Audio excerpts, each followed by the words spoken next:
सम्राट आगे बढ़ा और अवनी से मंदहोसी भरी आवाज में बोला, close your I and feel me.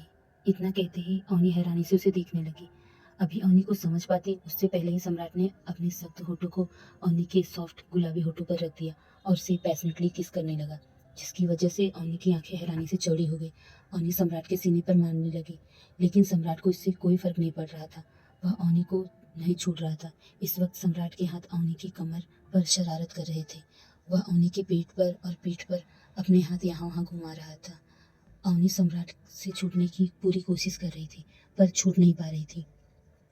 Avani को ऐसा करने से सम्राट को गुस्सा आ रहा था। एक तो वह उसे छोड़कर चली गई थी, ऊपर से सम्राट उसे प्यार करना चाहता था, तो वो उसे करने भी नहीं दे रही थी। वो 2 घंटे कैसे उसने बिताए थे, सिर्फ वह सम्राट ही जानता था। जब वो अवनी उसे नहीं मिल रही थी, तो ऐसा लग रहा था जैसे उसका दिल चीरकर कोई निकाल दे रहा है। इसलिए सम्राट को गुस्सा आ रहा था। सम्राट अब उसे रफली किस करने लगा। वो उसके होठों को गुस्से में चबा रहा था, सक कर रहा था और बाइट कर रहा था, जिसकी वजह से अवनी के होठों में तेज दर्द हो रहा था। वो कुछ कर नहीं पा रही थी। अब सम्राट के मुंह में खून का टेस्ट आने लगा था, पर फिर भी सम्राट अवनी को नहीं छोड़ रहा था। ऐसा लग रहा था जैसे सम्राट अवनी को किस नहीं पनिशमेंट दे रहा है उसके भागने का। अवनी लगातार उसके सीने पर मारी जा रही थी, पर सम्राट था कि उसे छोड़ने का नाम ही नहीं ले रहा था। दर्द की वजह से अवनी की आंखों के कोने से आंसू बहकर उसके गालों पर आ गए। वह सम्राट से नाकाम छूटने की कोशिश कर रही थी। करीब 15 मिनट तक वह ऐसे ही स्ट्रगल करती रही, पर सम्राट ने उसे नहीं छोड़ा। जैसे ही अवनी ने स्ट्रगल करना बंद किया, सम्राट ने उसके होठों को स्मूच करते हुए छोड़ दिया और कहा, तुम्हारी सारी कोशिश बेकार है। तुमने जो किया है ये उसकी छोटी सी पनिशमेंट है, पर ये मत समझना कि पनिशमेंट पूरी हो गई है। पनिशमेंट तुम्हें पैलेस में जाकर मिलेगा। ये तो सिर्फ ट्रेलर था, पूरी पिक्चर अभी बाकी है मिस लंदन। अवनी रोते हुए गुस्से में बोली, तुम राक्षस हो, राक्षस। समझे सम्राट प्रताप सिंह, एक तो तुमने मुझसे जबरदस्ती शादी की, अब जबरदस्ती किस भी कर रहे हैं, सब कुछ जबरदस्ती कर रहे हैं। पनिशमेंट तो तुम्हें मिलनी चाहिए मिस्टर सिंह, और वह भी बहुत बड़ी वाली। इतना कहकर वह रोने लगी। अवनी के रोने से सम्राट को तकलीफ हो रही थी।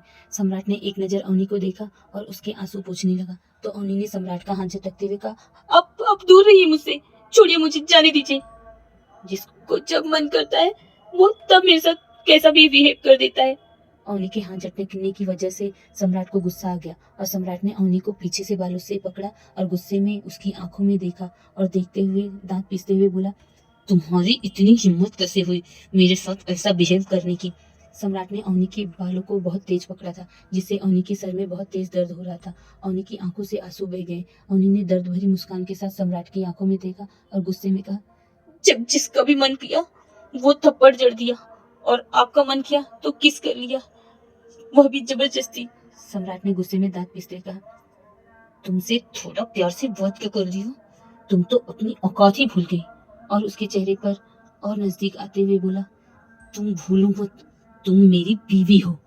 तुम मुझसे भाग नहीं सकती, क्योंकि तुम जहां जाओगी मुझे ही पाओगी, समझी। इतना कहकर सम्राट ने उसे पीठ पर धक्का दे दिया और वहां से चला गया। अवनी आंसू भरी नजरों से सम्राट को जाते हुए देख रही थी।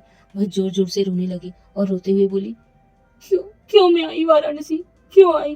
भाई ने इतना मना किया था, फिर भी मैं चली आई। क्या करूं मैं, मुझे कुछ समझ नहीं आ रहा।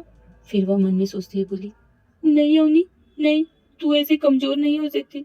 तू तो सबके लिए लड़ती है ना, तो अपने लिए क्यों नहीं लड़ सकती।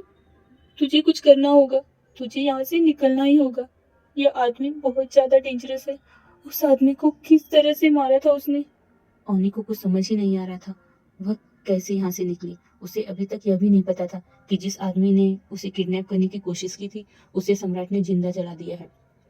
तभी उसे कुछ याद आया। उसने सोचते कहा, हाँ हाँ, ललित ललित मुझे यहाँ से निकाल सकता है, मैं उससे कांटेक्ट करने की कोशिश करती हूँ। फिर अवनी ने अपने सर पर हाथ मारते हुए बोली, ओ गॉड अवनी, तेरे पास तो मोबाइल भी नहीं है कि तू उसे कांटेक्ट कर सके। वह लंदन में है और वह तुझे लेने आ सकता है। मैं उसके साथ डायरेक्ट लंदन या फिर कहीं भी चली जाऊंगी, पर मैं यहाँ नहीं रहूंगी।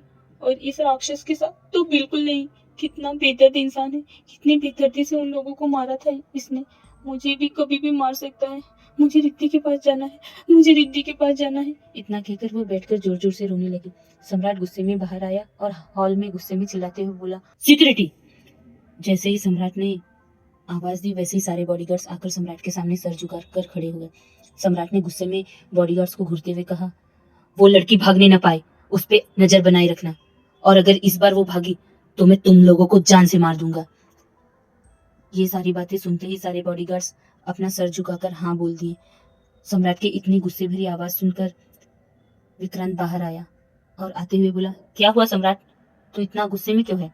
सम्राट ने एक नजर विक्रांत और रिद्धि पर डाला और कहा, मुझे लगता है वह फिर से भागने की कोशिश करेगी, तो मैं यहाँ बॉडीगार्ड बढ़ा देता हूँ, और जो भागी थी ना, उसका पनिशमेंट तो मैं उसे देकर ही रहूंगा।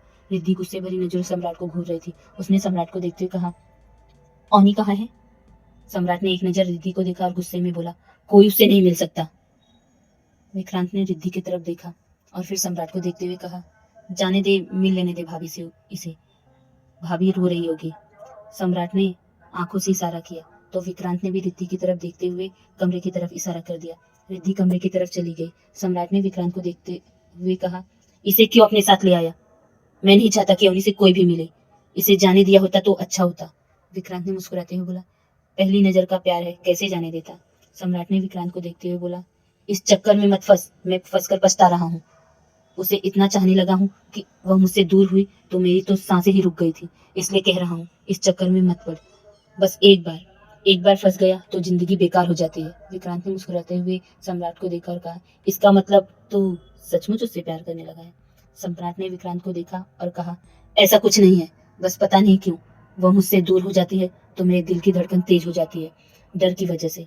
मैं उसे अपने आप से दूर नहीं कर सकता, पता नहीं क्या बात है उसमें जो मैं उसके बिना रह नहीं पा रहा। शादी तो मैंने उससे बदला लेने के लिए किया था, और वह मैं करके रहूंगा।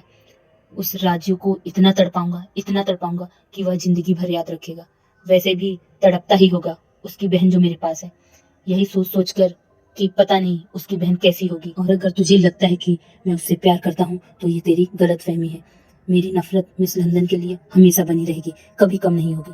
विक्रांत ने सम्राट से कहा, बेवकूफ इसी को प्यार कहते हैं, तू उससे प्यार करने लगा है। सम्राट ने विक्रांत को फिर घूरा और कहा, ऐसा कुछ नहीं है, और वह वहां से बाहर की तरफ चला गया। विक्रांत सम्राट को एकटक जाते हुए देख रहा था। रिद्धि अवनी के कमरे में पहुंची और अवनी को देखते हुए बोली, अवनी तू ठीक है ना? अवनी ने जैसे रिद्धि की आवाज सुनी वो उसकी तरफ देखने लगी और उसे देखते हुए बोली, कुछ कर, मैं यहाँ नहीं रह सकती, प्लीज कुछ कर, नहीं तो मैं मर जाऊंगी यहाँ पर। रिद्धि ने अवनी का सर सहलाते हुए कहा, कुछ नहीं होगा तुझे, मैं हूं ना, मैं तुझे निकाल के रहूंगी यहाँ से। मैं कुछ करती हूँ, पहले तू ठीक हो जा, फिर हम लोग यहाँ से निकल जाएंगे। अवनी ने रोते हुए बोला, देखा ना तूने, उस आदमी को कितनी बेदर्दी से मारा था उसने। ने कहा, हाँ देखा मैंने, उसके बाद कैसे उसने उसे जला दिया यह भी देखा। उसकी दर्द भरी चीख अभी तक मेरे कानों में गूंज रही है। जिसे सुनते ही अवनी हैरान हो गई और अवनी रिद्धि को देखते हुए बोली, क्या उसने उस आदमी को जला दिया? रिद्धि ने हाँ में सर हिलाया। अब अवनी और ज्यादा डर गई सम्राट से। वह मन में सोचते हुए बोली, मैं जब स्टार्ट में इससे मिली थी तो मुझे नहीं लगा था यह ऐसा हो सकता है। ये तो मॉन्स्टर है, मॉन्स्टर, यह कुछ भी कर सकता है।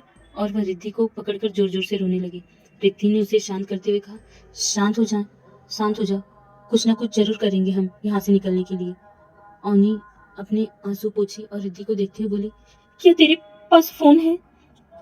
रिद्धि ने हाँ में सिर हिलाया और कहा, छुपा के रखा है। अवनी ने कहा, हम ललित से मदद मांगते हैं, वह हमारी हेल्प कर सकता है। रिद्धि ने कहा, अरे हाँ, यह तो मैंने सोचा ही नहीं, उसका बहुत पहचान है यहाँ पे और बाहर भी। उसके दादाजी के फ्रेंड है नेता, तो हम यहाँ से शायद निकल सके। अवनी ने कहा, हाँ कुछ भी कर, कांटेक्ट कर उसे और यहाँ से निकलने का कोशिश कर, मैं नहीं रह पाऊंगी इस मॉन्स्टर के साथ। रिद्धि ने हाँ में सर हिलाया। इस वक्त दोनों खुश हो गए थे क्योंकि कहीं न कहीं उन्हें यहाँ से निकलने की एक उम्मीद मिल गई थी। क्या होने वाला है आगे? क्या रिद्धि और अवनी पहले से भाग जाएंगे? क्या सम्राट के गुस्से का शिकार फिर बनेगी अवनी, या होगा कुछ और? जानने के लिए सुनते रहिए मेरी स्टोरी, सिर्फ सोना स्टोरी राइटर पे, कातिलाना इश्क तेरा। प्लीज़ जो मेरे चैनल पे नए हैं सब्सक्राइब कर दीजिए ताकि आपको आगे का अपडेट मिलता रहे। लाइक कीजिए और प्लीज़ रिक्वेस्ट है आपसे, कमेंट्स करना ना भूलिए। Thank you very much.